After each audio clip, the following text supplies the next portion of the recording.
Hello students, आज का हम लोग का टॉपिक है स्लोप ओवरलोड एरर या ग्रैनुलर एरर। ठीक है।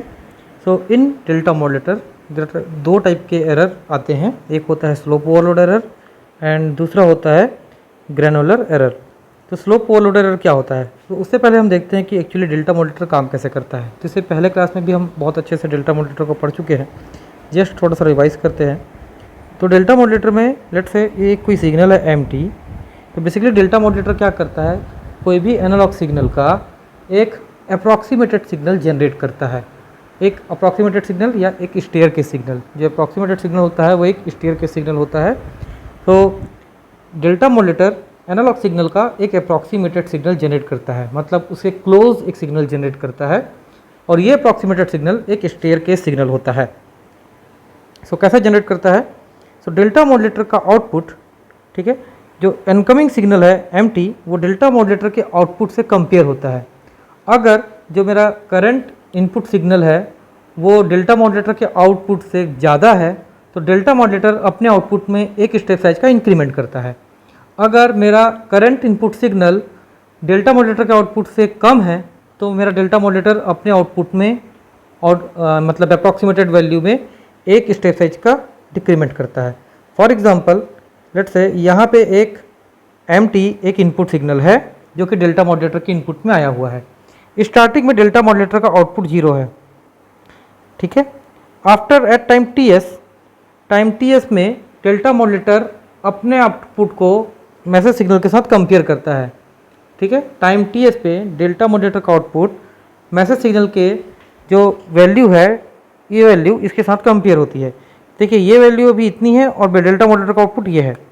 तो यहाँ पे क्या होता है, मैसेज सिग्नल की वैल्यू ज़्यादा है, एम की वैल्यू ज़्यादा है, और जो मेरा डेल्टा मॉडरेटर का आउटपुट है वो कम है। तो डेल्टा मॉडरेटर क्या करता है, एक स्टेप साइज का इंक्रीमेंट करता है अपने आउटपुट में।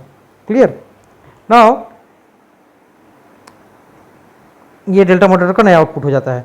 अब आफ्टर टाइम 2ts के बाद फिर से डेल्टा मॉडरेटर अपने आउटपुट को इनपुट सिग्नल से कंपेयर करता है। तो अभी देखो इनपुट सिग्नल ये है और डेल्टा मॉडरेटर का आउटपुट ये है। तो अभी भी इनपुट सिग्नल जो है डेल्टा मॉडरेटर के आउटपुट से ज़्यादा है, तो डेल्टा मॉडरेटर फिर क्या करता है, अपने आउटपुट में एक स्टेप साइज का इंक्रीमेंट करता है। ये स्टेप साइज एक फिक्स स्टेप साइज होता है जिसकी कुछ वैल्यू रहेगी, ठीक है। इसी टाइप हर टाइम टीएस के बाद डेल्टा मॉडरेटर अपने आउटपुट को इनपुट सिग्नल के साथ चेक करता है, कंपेयर करता है, और देखता है कि इनपुट सिग्नल की वैल्यू ज़्यादा है कि डेल्टा मॉडरेटर के जो आउटपुट जनरेट हुआ है उसकी वैल्यू ज़्यादा है। यहाँ थर्ड में देखिए फिर से इनपुट सिग्नल की वैल्यू ज़्यादा है और स्टेप साइज इंक्रीमेंट होता है। उसी टाइप से चौथा सैंपल, उसमें भी इनपुट सिग्नल की वैल्यू ज़्यादा है। तो इस टाइप से हर बार इनपुट सिग्नल की वैल्यू डेल्टा मॉडरेटर के आउटपुट से चेक होती है और डेल्टा मॉडरेटर एक एक स्टेप साइज अपने आप को इंक्रीमेंट करता है। अब यहाँ पे देखिए इस पर्टिकुलर पॉइंट पे लेट 7ts पे, जब 7ts पे डेल्टा मॉडरेटर चेक करेगा तो यहाँ पे डेल्टा मॉडरेटर का सिग्नल ये है और इनपुट सिग्नल ये है। मतलब इस केस में इनपुट सिग्नल की वैल्यू कम है और डेल्टा मॉडरेटर के आउटपुट सिग्नल की वैल्यू ज़्यादा है।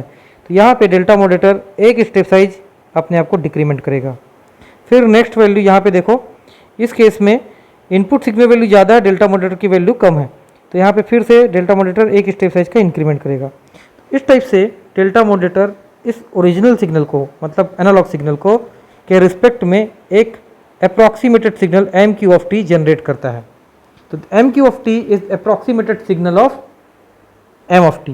तो ये एम क्यू ऑफ टी का यानी कि डेल्टा मॉडरेटर का जो आउटपुट है उसका एक ही काम होता है, जो ब्लू वाली सिग्नल है यानी कि ओरिजिनल सिग्नल है, एनालॉग सिग्नल, उसको ट्रैक करते रहना, ठीक है। तो अब इसमें स्लोप ओवरलोड एरर कहाँ पे आता है, सो क्या होता है, जब मान लीजिए कोई सिग्नल ऐसा है, ये कोई सिग्नल है, लेट्स से इसको मैं ब्लैक कलर से ड्रॉ करता हूँ, और ये मेरा सिग्नल है ये इस टाइप से, ठीक है। ये सिग्नल टाइम के साथ बहुत फास्ट बढ़ रहा है, या फिर ये बोलना चाहिए सिग्नल का जो स्लोप है वो काफ़ी हाई है, ज़्यादा है।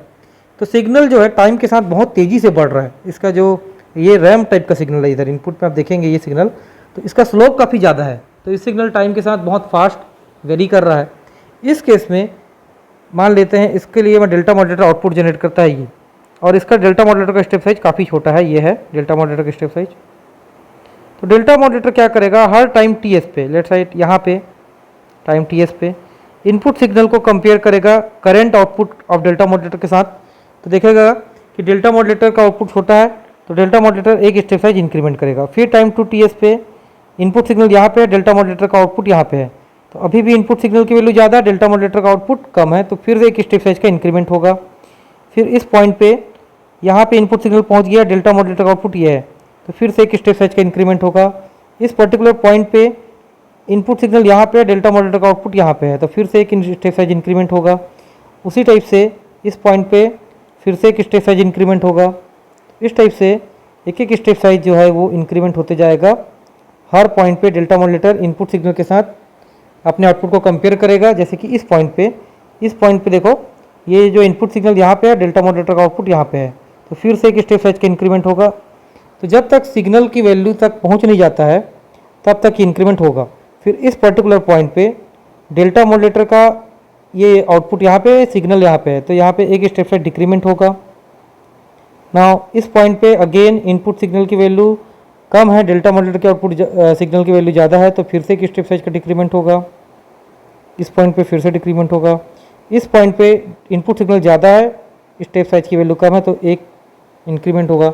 इस टाइप से ये क्या होगा, सिग्नल को ट्रैक करेगा। ना देखो यहाँ से सिग्नल बहुत तेज़ी से बढ़ा इस पर्टिकुलर रीजन में, इसको मैं शेड करता हूँ लेट्स से ग्रीन कलर से। इस पर्टिकुलर रीजन में देखो सिग्नल बहुत तेज़ी से बढ़ा और उसको हमारा जो अप्रॉक्सीमेटेड सिग्नल है एम क्यू ऑफ टी वो फॉलो नहीं कर पाया।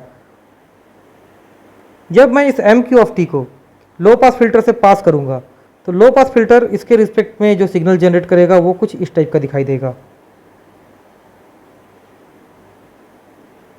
सो लो पास फिल्टर का आउटपुट होगा ये, जबकि मेरा एक्चुअल सिग्नल था ये। ठीक है, सो इसमें एक्चुअल सिग्नल में और लो पास फिल्टर के जो आउटपुट आया उसमें अंतर दिखाई दे रहा है आपको। ये जो अंतर आया क्यों आया है, क्योंकि जो मेरा इनपुट सिग्नल काफ़ी तेज़ी से बढ़ रहा है, जबकि उसके रिस्पेक्ट में जो मेरा अप्रॉक्सीमेटेड सिग्नल है उस स्पीड से टाइम के साथ उसको फॉलो नहीं कर पा रहा है। मतलब उस स्पीड से वो सिग्नल, आउटपुट सिग्नल जो है डेल्टा मॉड्यूलेटर का, वो वेरी नहीं कर रहा है। ठीक है, तो इसमें जो अंतर आया है, ये गैप आया है, इसको बोलते हैं स्लोप ओवरलोड एरर। ठीक है, ये आप देख सकते हो, ये लो पास फिल्टर का आउटपुट है और ये एक्चुअल में ओरिजिनल सिग्नल है। तो ये सिग्नल ऐसा है जबकि लो पास फिल्टर का आउटपुट ऐसा है, तो आपको क्लियर नजर आ जाएगा दोनों में डिफरेंस। ठीक है, ये जो गैप आ रहा है, ये गैप आ रहा है, इस गैप को ही हम लोग बोलते हैं स्लोप ओवरलोड एरर। और ये क्यों आता है, क्योंकि जो हमारा मैसेज सिग्नल का स्लोप है और जो मेरा अप्रॉक्सीमेटेड सिग्नल है एम क्यू ऑफ टी उसका स्लोप है, उन दोनों में अंतर है। तो स्लोप ओवरलोड एरर आता क्यों है, स्लोप ओवरलोड एरर का आने का कारण है D by D T maximum slope of M T. Slope of the signal M T को हम लोग रिप्रेजेंट करते हैं डी बाई डी टी से, that is maximum value of the slope is greater than slope of approximated signal. तो slope of approximated signal कैसे निकालते हैं कि मान लीजिए ये जो है डेल्टा सिग्नल का स्टेप साइज है, let I am denoting by del, और ये टाइम है टी एस। एक जो ये टाइम है दो पॉइंट के बीच का ये टाइम है T S.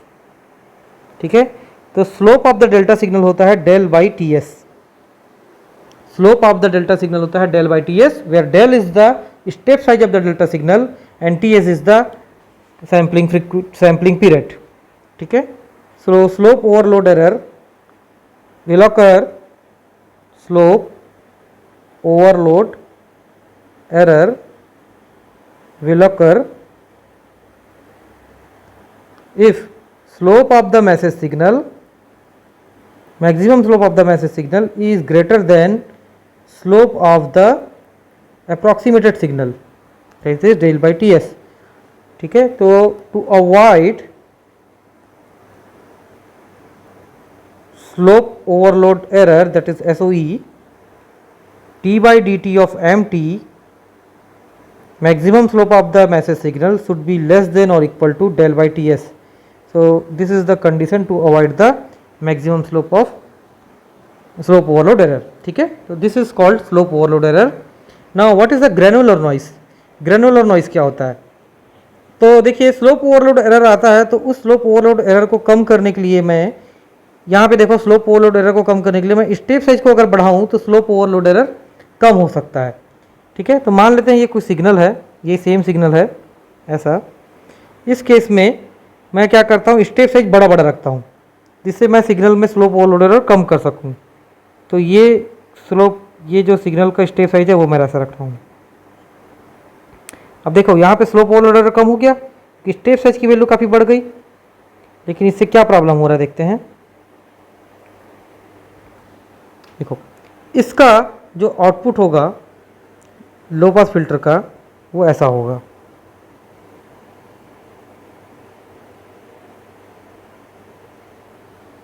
Means this output will look like this.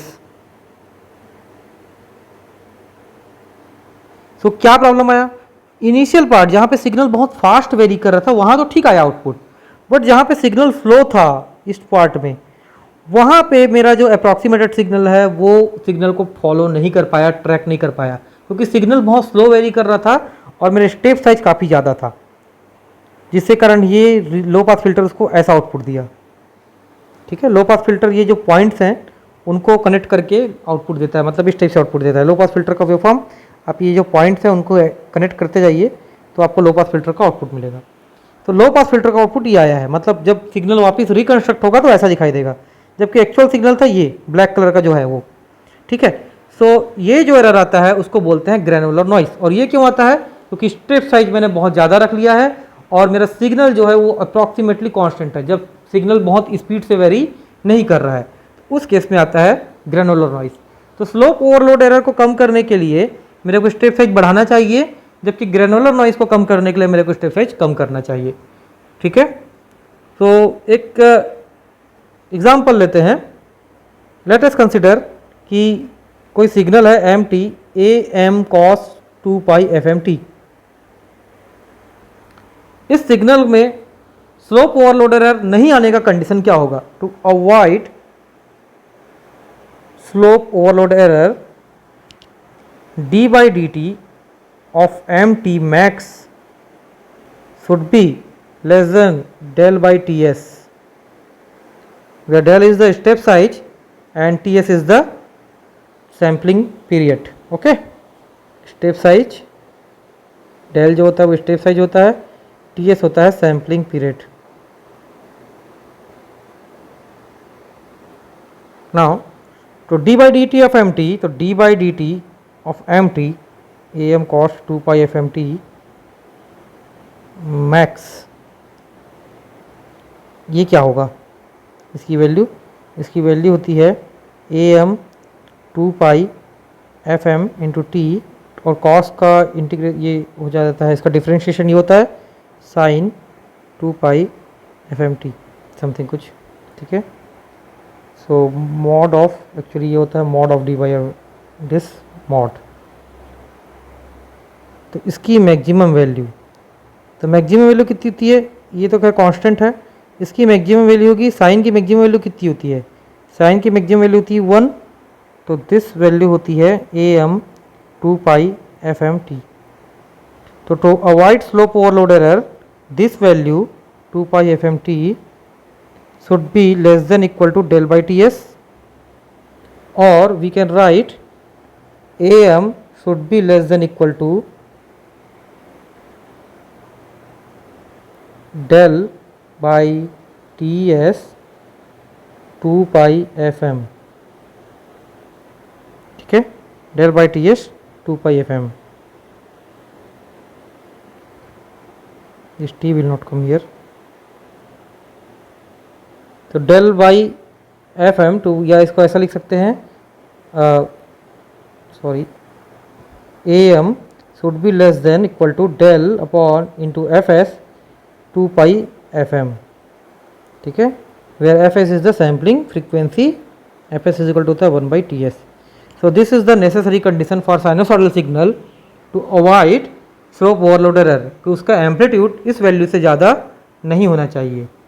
ठीक है, इतनी वैल्यू से ज़्यादा नहीं होना चाहिए, अगर इससे ज़्यादा हुआ एम्पलीट्यूड तो वहाँ पे स्लोप ओवरलोड एरर आएगा for a given step size, given frequency, for a given frequency and given step size amplitude should not be less than or should not be greater than by this value to avoid slope overload error. Okay.